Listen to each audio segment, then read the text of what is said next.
In this video, I'll be showing you how to fix the AirPods Pro 3 noise cancelling not working. It's a very simple method, so if you find this video helpful, be sure to drop a like and subscribe. Now this works on just AirPods Pro 3 and any other AirPods as well. So I have mine right now, and let's say your noise cancelling is not working, that could be really annoying. So what you want to do is just have them connected to your phone. So I'm just going to keep them open like this. On your phone, as you can see, they are registered. So all I want to do on my phone is go over to my settings. So I'm going to go to my settings right now. Then you're going to see a few different things, but you're going to see your AirPods settings as well specifically. So go ahead and click on those.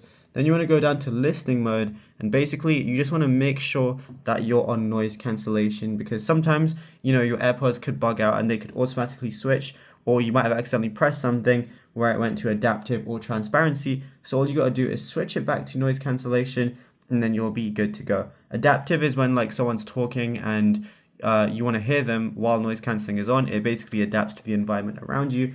And transparency is when you can hear everything around you. So yeah, I prefer noise cancellation as well, but that's how you do it. Now, if you found this video helpful, be sure to drop a like and subscribe.